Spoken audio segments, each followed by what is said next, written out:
नमस्कार दोस्तों, मेरा नाम है अतुल श्रीवास्तव और स्वागत है आपका नेक्सस जीएस में। यूपी पीसीएस प्रीलिम्स जिसकी एग्ज़ामिनेशन डेट अक्टूबर 2024 में है, उसके लिए लगातार टेस्ट सीरीज़ चल रही है। और ये टेस्ट सीरीज़ में ऐसे प्रश्नों को लिया जाता है जो प्रश्न या तो आपकी परीक्षा में पूछे जा चुके हैं या तो आपकी परीक्षा में पूछे जा सकते हैं। किस प्रकार से पूछे जा सकते हैं और किस प्रकार से हम लोग ये गेस करते हैं कि एग्ज़ामिनेशन में पूछा जा सकता है। जो चीज़ें ट्रेंडिंग में रहती है वो चीज़ें पूछी जाती हैं। लाइक अभी लोकसभा चुनाव हुए हैं, उससे रिलेटेड क्वेश्चन पूछे जाएंगे। निर्वाचन आयोग से रिलेटेड क्वेश्चन पूछे जाएंगे। इतिहास में बहुत सारी ऐसी चीज़ें होती हैं जो करंट रिलेट करती हैं, वो चीज़ें पूछी जाती हैं। और जो सबसे बड़ी चीज़ें हैं जो आपकी एग्ज़ामिनेशन में जिस तरह से प्रश्न पूछे गए हैं वो भी आपकी एग्ज़ामिनेशन में आ सकते हैं।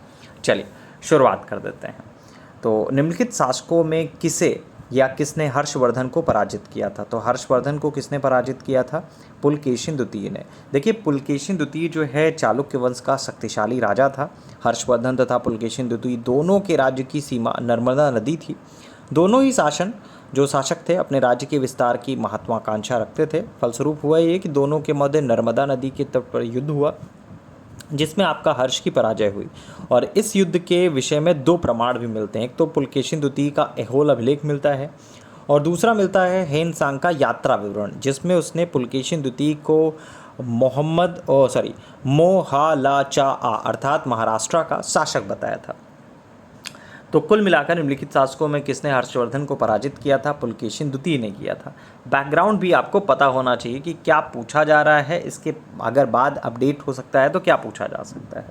नेक्स्ट है, सीयूकी नामक यात्रा विवरण किससे जुड़ा हुआ है? तो ये आपका हेनसांग से जुड़ा हुआ है। हेनसांग का भ्रमण वृत्तांत जो है सीयूकी नाम से प्रसिद्ध है।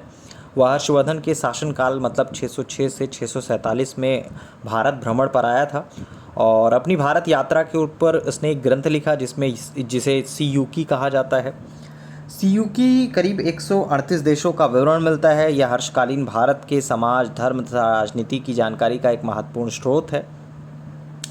नेक्स्ट है, जैन तीर्थंकर पार्श्वनाथ निम्नलिखित स्थानों में से मुख्यतः किससे संबंधित है?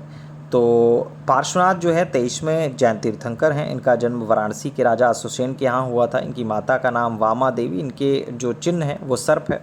तो ऑब्वियस सी बात है कि इनका जो संबंध था वो आपका वाराणसी से था। नेक्स्ट है, अशोक के निम्नलिखित अभिलेखों में किसमें दक्षिण भारतीय राज्यों का उल्लेख हुआ है? तो अगर आपने पढ़ा है इतिहास में, मौर्य समाज को अच्छे से पढ़ा है तो आपको पता होगा कि द्वितीय मुख्य शिलालेख जो था जिसमें दक्षिण भारतीय राज्यों का उल्लेख हुआ है। और नहीं भी पढ़ा है तो ये आपको पता होना चाहिए। नेक्स्ट है, निम्नलिखित अभिलेखों में किसमें अशोक का अभिलेख पाया गया है? तो किसमें अभिलेख पाया गया है? महाक्षत्रप रुद्रदामन का जूनागढ़ अभिलेख में पाया गया है। नेक्स्ट है, निम्नलिखित में किसने हूण शासक मेहरकुल को पराजित किया था? तो मेहरकुल जो है हूण शासक तोरमाण का पुत्र तथा उत्तराधिकारी था। मेहरकुल अत्यंत क्रूर था और अत्याचारी शासक हुआ करता था। चीनी यात्री हेनसांग तथा मंदसौर लेख के साक्ष्य से ज्ञात होता है कि सबसे पहले जो गुप्त नरेश बालादित्य था, तत्पश्चात मालव नरेश यशोधर्मन द्वारा मेहरकुल को बुरी तरह से पराजित किया गया था। तो किसको पराजित किया गया था? यशोधर्मन को। नेक्स्ट है, 14वीं सदी में पूर्व का एक अभिलेख जिसमें वैदिक देवताओं का वर्णन प्राप्त हुआ है वो क्या है? तो बुगाज कोई से प्राप्त हुआ है। सबसे प्राचीन अभिलेखों में मध्य एशिया के बुगाज कोई से प्राप्त अभिलेख बहुत ज़्यादा महत्वपूर्ण है। 14वीं शताब्दी ईसा पूर्व का अभिलेख है जिसमें हित्ती और मितन्नी नरेश के मध्य होने वाली संधि का उल्लेख मिलता है, जिसमें साक्षी के रूप में वैदिक देवता मित्र, वरुण, इंद्र और नासत्य मतलब अश्वनी कुमार के नाम मिलते हैं।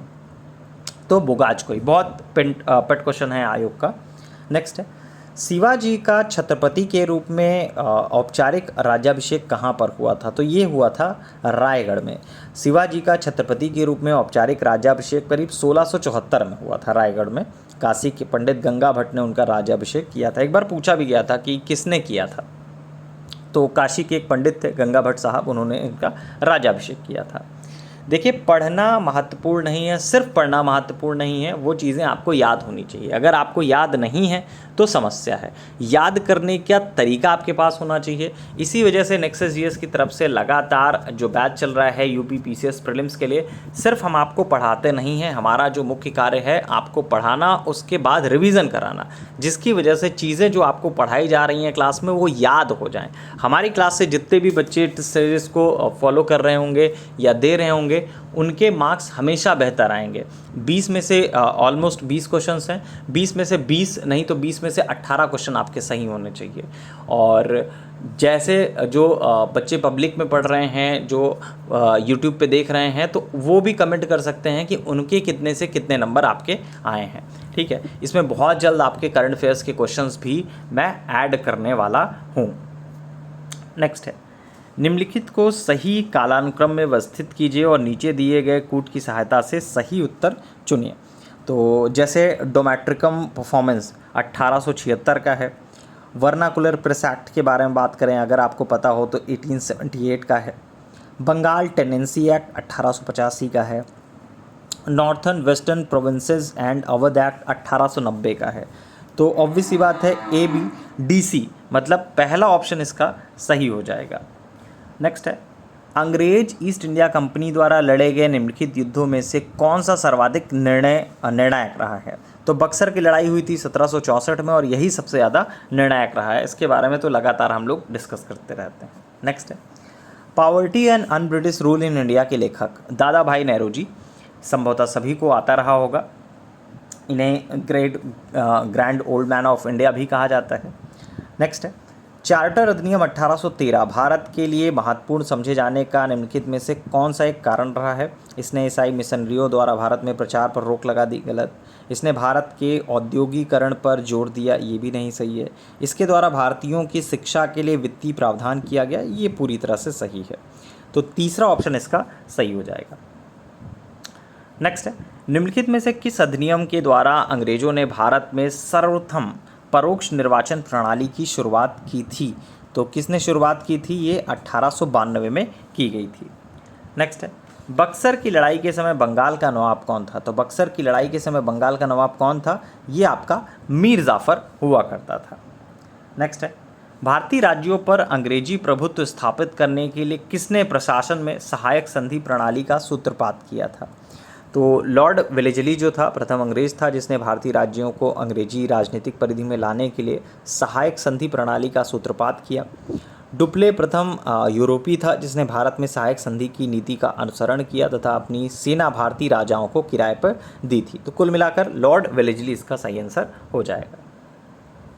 नेक्स्ट है, सल्तनत के निम्नलिखित सुल्तानों में किसने सर्वप्रथम अपनी राजधानी दिल्ली स्थानांतरित की थी। तो इल्तुतमिश ने की थी। नेक्स्ट है, दिल्ली के पुराना किला के वर्तमान स्वरूप का निर्माण निम्नलिखित में से किसने करवाया था। तो ये करवाया था शेर शाह सूरी ने अपने शासनकाल में करीब 1540 से 45 के बीच में कराया था। और यह किला जो है नई दिल्ली में यमुना नदी के किनारे स्थित प्राचीन दीन पनाह नगर का एक आंतरिक किला है। नेक्स्ट है, निम्नलिखित में से किस चोल शासक को चोल गंगम नामक वृहद कृत्रिम झील बनवाने का श्रेय दिया जाता है। तो राजेंद्र प्रथम ने गंगा घाटी के सफल अभियान के पश्चात गंग लैंड की उपाधि धारण की थी और इसका मतलब आपका राजेंद्र प्रथम इसका सही आंसर होगा। नेक्स्ट है, निम्नलिखित सल्तनत शासकों में कौन अफगान मूल के थे। तो लोदी जो थे वो अफगान मूल के थे। दिल्ली सल्तनत में लोदी वंश के शासक जो थे अफगान मूल के थे।